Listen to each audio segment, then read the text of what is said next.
노자의 가르침을 통해 우리는 깨닫게 됩니다. 부드러움이야말로 진정한 강함이라는 것을요. 인생을 물처럼 유연하고 부드럽게 살아가야 하는 이유는 바로 자연의 이치에서 오는 깊은 지혜 때문입니다. 인생을 부드럽게 물처럼 살아라. 우리가 삶을 살아갈 때 가장 필요한 지혜는 이러한 자연의 모습을 배우고 익히는 것이다. 돌처럼 단단하거나 불처럼 뜨거운 것만이 강한 것이 아니다. 부드러운 것이 진정한 강함이다. 많은 이들이 물의 부드러움에서 지혜를 얻어야 한다. 그러면 삶의 많은 어려움이 해결될 것이다. 고요히 흘러가는 저 작은 시냇물을 보아라. 물은 자신을 막는 돌을 만나도 계속 흘러간다. 돌과의 싸우려 하거나 왔던 길을 되돌아가지도 않는다. 그저 옆으로 흘러 다시 나아간다. 이처럼 물은 자신의 목적지까지 흘러가기 위해 부드러움이란 속성을 택한다.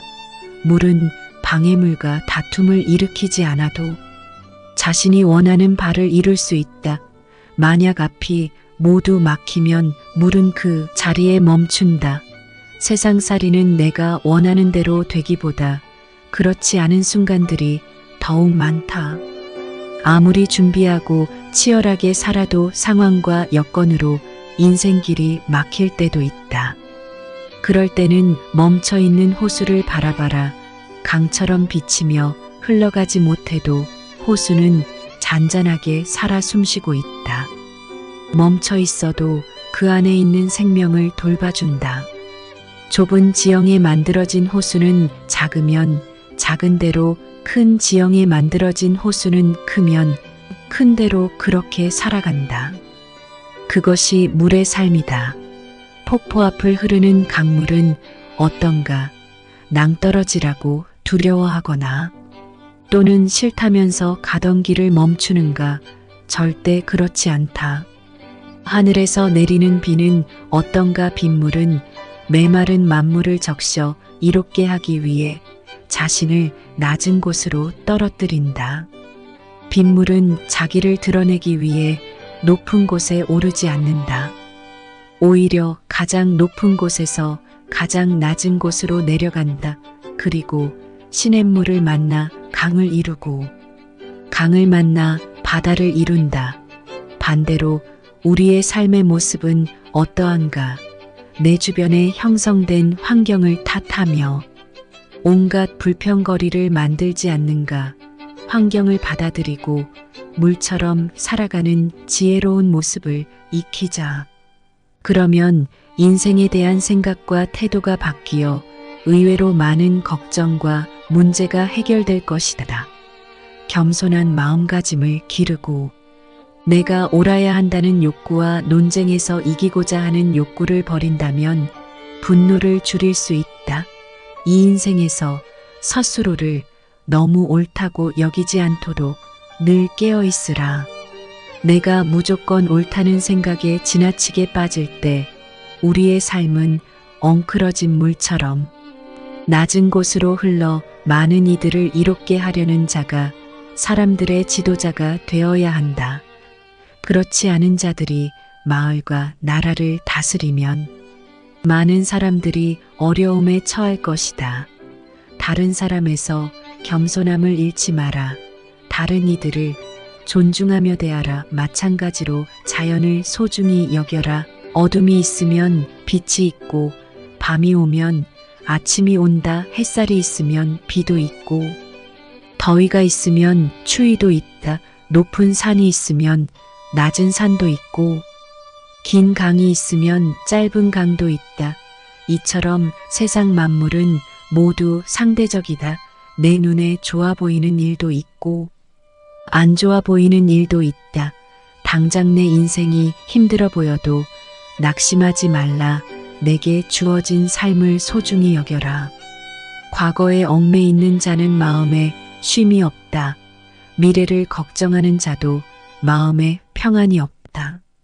오직 지금 이 순간을 살아야 마음이 매일의 삶과 행동에 도의 정신을 실천하라. 욕망, 소유, 기대에 대한 집착이 충족되지 않을 때 인간은 종종 좌절과 분노를 느낄 수 있다. 욕망과 집착을 버리면 분노의 유발 요인을 줄일 수 있다. 세상의 모든 것은 변하기 마련이다.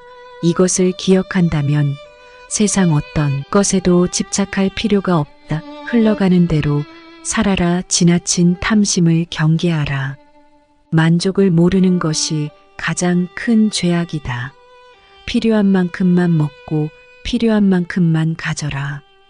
공격성을 피하라. 분노를 분노로 만나서는 안 된다. 침략에 공격적으로 대응하면 상황이 더욱 악화되기 때문이다. 대신 친절과 연민으로 반응하라. 그렇게 하면 분노를 분산시킬 수 있다. 이러한 방법은 매우 효과적이지만 단번에 실천하는 것은 쉽지 않다. 화내지 않고 이기려면 어떻게 해야 할까? 우리는 자연의 흐르는 물에서 그 답을 찾을 수 있다. 자연은 사물에 저항하거나 강요하지 않는다. 힘들이지 않고 흐른다. 도무지 이해가 안 가거나 무해하게 대하는 사람은 물처럼 흘려보내면 된다. 반복해서 만나거나 부딪히면 그때마다 흘려보내면 된다. 이것은 처음에는 실천하기 굉장히 어려울 수 있다 하지만 현인의 말씀을 기억하고 반복해서 실천하려고 노력하다 보면 반드시 나의 성품과 행동을 바꿀 수 있다. 물은 부드럽다. 반면에 죽은 것은 굳어 있고 딱딱하다. 만물의 생명체가 살아 숨쉴 때는 부드럽지만 죽은 뒤에는 단단해진다. 살아있는 것은 부드럽다. 고요히 흘러가는 저 작은 시냇물을 보아라. 물은 자신을 막는 돌을 만나도 계속 흘러간다. 돌과 싸우거나 왔던 길을 되돌아가지도 않는다. 그저 옆으로 흘러 다시 나아간다. 이처럼 물은 자신의 목적지까지 흘러가기 위해 부드러움이란 속성을 택한다. 물은 방해물과 다툼을 일으키지 않아도 자신이 원하는 바를 이룰 수 있다. 만약 앞이 모두 막히면 물은 그 자리에 멈춘다. 물처럼 겸손하고 부드러운 삶을 살아가라. 그래야 내 인생도 풀리고 나아가 다른 사람의 마음도 얻을 수 있다. 물처럼 낮은 곳으로 흘러 많은 이들을 이롭게 하려는 자가 사람들의 지도자가 되어야 한다. 그렇지 않은 자들이 마을과 나라를 다스리면 많은 사람들이 어려움에 처할 것이다.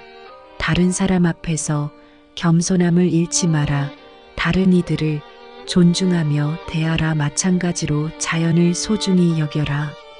그러니 자연의 흐름에 따라 살고 지나친 탐심을 경계하라. 만족을 모르는 것이 가장 큰 죄악이다. 필요한 만큼만 먹고 필요한 만큼만 가져라. 없어도 되는 소유물은 미련 없이 버려라. 소유가 많을수록 행복할 것 같지만 그것을 관리하며 발생하는 염려와 걱정으로 당신의 마음은 괴로워질 것이다. 이처럼 간소하고 겸손한 삶을 추구함으로써 우리는 진정한 평화와 행복을 찾을 수 있습니다. 자신에게 진정으로 필요한 것만을 소유하고 나머지는 자연에 맡기세요. 이것이 바로 우리 모두가 살아야 할 지혜로운 삶의 방식입니다.